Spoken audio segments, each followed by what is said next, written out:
Hello and welcome back to my channel. My name is Maitri and today I will be talking about all the books that I have read in 2022. I am making a video after so long because I was in college. I didn't get the privacy to record videos, but I am at home right now and I plan to take as much advantage of it as I can. So expect more videos soon, but today, as I said, I will be talking about all the books that I read in 2022 in no particular sequence. I'm very excited to talk about books again, and I hope you can add many books to your TBR from the ones that I have read and loved. So without any further ado, let's get right into the video and talk about all the books that I read this last year. Let's go. The first book that I read this year was Catching Fire, which is the second book in Hunger Games. I absolutely love this series. It's my favorite series of all time. I don't have the physical copy right now with me, but I love it so much. It's definitely one of my favorite books of the year and a 5 stars for sure. Then I read The Seven Husbands of Evelyn Hugo, which again, it's one of my favorite books of all time. Taylor Jenkins Reid is my go-to author. She never disappoints and I love all her books. This was a 5 star again. Then I read one of my favorite series of all time again, and it's the Off Campus series. The first book in the series is called The Deal. The second is The Mistake, The Score, and The Goal. I read all four in succession and I absolutely love them all. They are all sports romance, hockey romances. They are so wholesome, so smutty, so spicy, and also just a fun way to pass your time. I absolutely love this series and recommend it to everyone. Then I read Sorcery of Thorns, which is a standalone fantasy novel. It is literally every reader's dream because it's set in a library and the books talk and there's this girl who fights dragons and everything, but it's not as childish as it sounds. It's very beautiful. It's a slow burn romance, and the setting, the world building, the male lead, everything is perfect. I really loved it. Tension was so great, so good. Also, the world that it was set in, the whole library setting, it was incredible and I loved it. Then I read You Deserve Each Other by Sarah Hogley. Sarah Hogley is a Bookstagram favorite and rightfully so. I love her books. You Deserve Each Other is a wholesome story of Nicholas and Naomi who have been married but they have fallen out of love or they have started hating each other. So it's a lovers to enemies to lovers, and it was just so wholesome to see them come back together to fall in love again. I have seen that most of Sarah Hogley's books are very wholesome. The male characters are very soft. They are like cinnamon rolls and I absolutely love it. Then I read November 9 by Colleen Hoover and I loved it. Although when I look back at it, I see that it's problematic, but when I was reading it, I didn't. And at that time, I loved it, but now I have kind of mixed feelings about it. But more on that later. Then I read the first book in the Dreamland Billionaire series, which is called The Fine Print, and I DNF'd it at about 30%.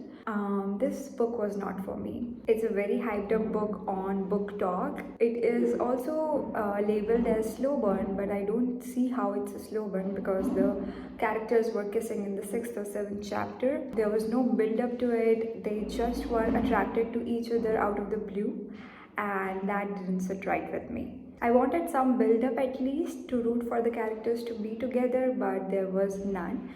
Although I think there was a lot of potential to the story, it was set in Disneyland and everything, but in my opinion, it was not executed well or it didn't hold my interest long enough for me to find out. So, yeah, I DNF'd it. Then I read my first manga ever and it is called Snow White with the Red Hair. I watched a few episodes of this anime and I thought it was really cool and I wanted to watch it, but then I thought that I'll just read the manga because I also wanted to try that. So I read the manga. It was really cool. It was sweet. It was a bit young adult, kind of childish if you would say so, but it's made for a younger audience, I think, and I still had fun reading it. Then I read Hopeless by Colleen Hoover, which is the first part in the Hopeless duology. The second one is called Finding Hope or Losing Hope, sorry, Losing Hope. And this was very heartbreaking. I cried a lot reading it.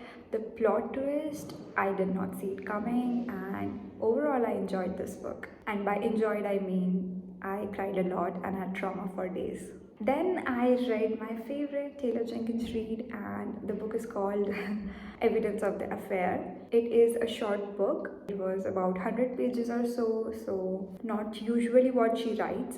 But oh my god, I loved it so much. It was a 5-star read. It is basically written in the form of letters between the wife and the husband of two people who are cheating on their partners.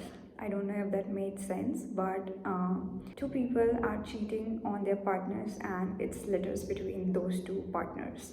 It was so good. I loved it so much, and I didn't know a short story could make such a big impact on you, but that's Taylor Jenkins Reid for you. Then I read Full Tilt Duet by Emma Scott. It is one of the most underrated and beautiful and heartbreaking duet of all time. This is basically good boy, badass girl, and the second book is, I don't know, both are kind of badass, but they are grieving for some reason that I can't tell because that will be a spoiler. But I really recommend this duet to everyone. If you all love the It Ends With Us duology, It Ends With Us and It Starts With Us, you should definitely check this one out. You would love it. It's beautifully written and I cannot recommend it enough. Then I read The Unhoneymooners by Christina Lauren and fell in love with it. I really liked the main characters, their banter, the story, the plot line, and it was a solid 4 stars for me. Then I read It Ends With Us by Colleen Hoover because I had not read this Bookstagram favorite before. But I read it and I absolutely fell in love with it. It's my favorite book of all time, one of my favorite books of all time, and I highly recommend it. But one thing to know is that it's not a romance, which it is labeled as. It's a story about domestic violence, and you should know that before going into it. You should probably read the trigger warnings. Probably no, you should definitely read the trigger warnings, and the story has a lot to offer if you're willing to take it, and I hope you do. Then I read Heart Bones by Colleen Hoover because I wanted to read more of Colleen Hoover, but oh my god, I have not been this angry with a book before. I mean, it's not particularly bad in my opinion, but it was not phenomenal either, and I did not like the main characters at all. I actually despised them, and I have like 2 pages full of rants about this book, and I just think that Colleen Hoover's characters are a little problematic and not the best, and not people who I fall in love with. But the story is good, but also it is insta love. A lot of Colleen Hoover books are based on insta love, which is not something I prefer. I mean, the characters in this books knew each other for just a week and they behaved as if their love was earth shattering and everything. And okay, maybe time is not the biggest factor in love, but it is a factor, and you cannot fall in love with someone you have known for just a week. This was not for me. I gave it 3 stars or something. Not the best book that I've read. Then I read Reminders of Him by Colleen Hoover because clearly I was on a Colleen Hoover spree and I thought that I would love this one, but I didn't. I mean, I was reading it, I didn't really care much about the characters, to be honest. I did not like Kenna, I was not a fan of Ledger. I did not care about this book to the point that I did not even finish it, and I don't even want to know what happens. I don't know, I think I was done with Colleen Hoover for a while. Then I read Red, White and Royal Blue by Casey McQuiston, and Casey McQuiston is one of my favorite authors of all time. But for some reason this didn't work for me. I read half of this book and then I did not feel like continuing. Not that the story was bad, but I think the political explanations or the stuff that was, the premise of this book was a bit, it put me out of the story sometimes, and I reached the halfway mark and I was like, I still have half the book more to go, and that's when I realized that I don't really feel like reading this book at this time. I will pick it up later, but I was not in the mood for it then. Then I read Mockingjay. I took a break in between with this series because I was in mood for something else, so I read other things and then I got back to it and I absolutely love it. I love the series. It's a total 5 stars for me, and this book didn't disappoint either. I love it, and everybody on this earth should read this book series. Then I read Twisted Love. I trusted Book Talk and bought the whole series, and that is such a big regret for me because I liked the first book. I didn't like Alex, but I thought this book surpassed my expectations. I had really low expectations, but this book performed well. I was like, okay, this book is okay. I will give it 3.54 stars, and I was okay with it. Although I did write in my review that if Alex was real and if he behaved with me the way he did with Anna, whatever her name was, I would slap him, and that still holds true. But yeah, this was okay. But then I read Twisted Games and I saw a pattern in the books, in the second book itself. The bodyguard, Reyes, he was horny for Bridget in 3 seconds of meeting her. And no, I am not here for it. Maybe these types of books are just not for me, but I DNF this book and I have the third book as well. The fourth book was not out yet when I bought the series, but yeah, I don't think I will ever continue it. I might hate read it, but that's about it. I am not a fan of the series and I don't like overprotective, overpossessive men like these. So yeah, that's about it. Then I read Shadow and Bone, which is the Grisha trilogy by Lee Bardugo, and I really liked it. Although it didn't live up to the hype that I had created in my mind, it was very okayish. People rave about it all the time, and I did not understand what the hype was all about. It was like 3.5 stars for me. It's written well, it's written really well. I love the main characters, but maybe I had created really high expectations for it, and that's why it didn't live up to it. Then I started Siege and Storm, which is the second book in the Grisha trilogy, and I kind of got bored of it and I dropped it for a while. I'm currently reading it. I have picked it up now, and I have about 100 pages or so left of this book, and I'll probably finish it today. But yeah, I'm liking it. I took a break and I'm liking it again, and I've heard that the third book is the best one in the series, and I'm very excited to get to it. Then I read The Summer I Turned Pretty by Jenny Han. I watched the show, I loved it. I watched the show again and I loved it, and then I needed more. So I started reading the books. The first book, The Summer I Turned Pretty, is really good. It's really cute. It's like that comfort series vibes, and I really liked it. I was also reading it for a video where I was going to talk about all the 3 books, but I never finished that.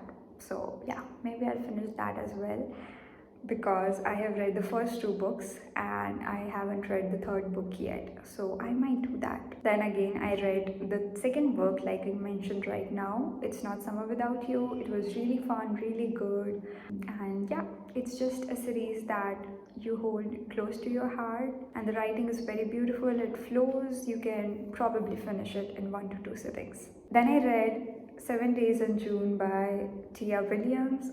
Beautiful book, such lyrical writing. I absolutely loved it. I buddy read it with a few of my friends. Everybody loved it. It's a beautiful story about 2 people who are each other's muse for about a decade, and they both don't know it.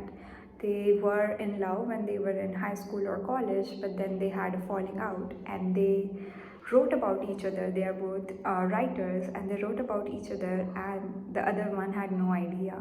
And then they meet together and they fall in love again, and it's beautifully written, and I loved it. Then I read The Lost Hero by Rick Riordan. It's the first book in the second series of Percy Jackson. Beautiful story, beautiful writing. I love Percy Jackson to death, and this is a series that will always stay close to my heart. I am going to read the second book soon. I started it, but I figured I wanted the physical copy to read it because ebooks are increasingly seeming very difficult for me to read. I just want the book in my hand, so I will probably buy it this year and read the series. Then I read The Legacy by Ellie Kennedy, which is the spin-off novel in the off-campus series that I really love. But this book, this spin-off novel was not good. It was a huge disappointment for me. I did not like it at all. It had the potential to ruin the series for me, but it didn't because I didn't let it. But if you read the off-campus series and if you end up loving it, please don't read The Legacy. It will just ruin the experience for you. Then I read People We Meet on Vacation by Emily Henry. I really love that book. I have lent it to a friend right now, but again, it was one of my favorite books of all time. We all love Emily Henry here, and Friends to Lovers, past and present chapters, really loved it. Then there are a few books that I started but didn't finish, like A Court of Thorns and Roses. I have been trying to read it for 2 years now and I'm not able to finish it. So I think that says something. I'm not going to read it. But people rave so much about the series that I'm intrigued and I want to get to the second book, but I can't without reading the first one. But anyway, that is again a series that I could not finish. Then I started reading The Atlas 6, which also I dropped it. It wasn't as if the book was bad, the book was really good. The premise was really good, but again, like I said, I have been finding it difficult to read ebooks, and I might buy it someday and read it. Then I read Twice Shy by Sarah Hogley. Again, I love this book. This has very holiday vibes without being a holiday romance, and I just love the book. I love the characters, I love the writing, and it's just the perfect escape whenever you want a cute rom-com and something to take your mind off things. Then I read It Starts With Us by Colleen Hoover when it came out. I finished it in 2 to 3 days. It was so good. I really loved it. It was very wholesome. It felt like an extended epilogue, but it was really well written. There were just cute moments of Atlas and Lily, and I absolutely enjoyed reading it. Then I read the first book in the Hardy Boys series, which is called The Tower Treasure, because a lot of my friends really loved it when we were younger, and I just wanted to read a mystery, and I wanted to start with something very simple. So I just picked it on a whim, and it was very wholesome, childish, but a fun read. Then I read Shatter Me, and oh my god, I gave it 1 star, which is a highly unpopular opinion, I guess, because so many people just rave about this series. Hear me out. I get that the first book was written in Juliet's point of view, and the reason it has been written the way it has been written is because they're trying to show the mental instability of Juliet. But please explain how my jaw was hanging from my shoelace is supposed to make an impact on you when all it does is make me laugh. I cannot. It was very poorly written. But then I read Destroy Me, which is the novella in the Shatter Me series, and it was from Aaron's point of view. And I realized, okay, the author isn't a bad writer. She can write well, but the first book was just meant to be written that way. It still doesn't in any way make me love it more, but I might recommend the series after I'm done reading it because I really love the novella. And currently I'm on the third book, which is on the second book, which is Unravel Me, and it's so far so good, but let's see. Then I read Divergent, which is the first book in the Divergent series, and it was good. It was really nice. Not really so memorable, but okay. Then I read The Silent Patient, and it's my fault that I didn't enjoy it as much as I should have because I took various breaks in between reading it because of work and studies. and I had plenty of time to think about it. So I made several connections and kind of guessed what could have happened. Although I didn't guess the actual plot twist, but it still didn't make much of an impact on me. Although I feel it is a really, really good thriller, I would still recommend it to everyone, but I just wish I would have read it in 1 to 2 sittings because then I would have enjoyed it way more. But it's my fault. It's not this book's fault. The book is really good, but yeah, it's my fault. And last but not the least, I read Malibu Rising by Taylor Jenkins Reid because what better way to end the year than your favorite author? And I absolutely loved it. Of course, I did. Who are we kidding here? It's a beautiful story, and I cannot tell you the impact the line just as it was in Malibu's nature to burn, so it was in one particular person's nature to set fire and walk away, had on me. I loved it. I loved the book. Very beautiful, very wholesome story of this Reva family, and Taylor Jenkins Reid has a way to make the characters grow on you, that you care about them, that you root for them, and something that happens in the end will make you realize, oh, you were rooting for them, you were in love with them, and you care for them. So, yeah, those were all the books that I read this year. It was a good reading year, nothing phenomenal, but I read incredible books this year, and I'm always grateful for that. If you have read any books that I've also read, or if you want me to read any books, do let me know in the comments, and I will see you again very, very soon with another video. Until then, take care, stay safe, and lots of love. Bye.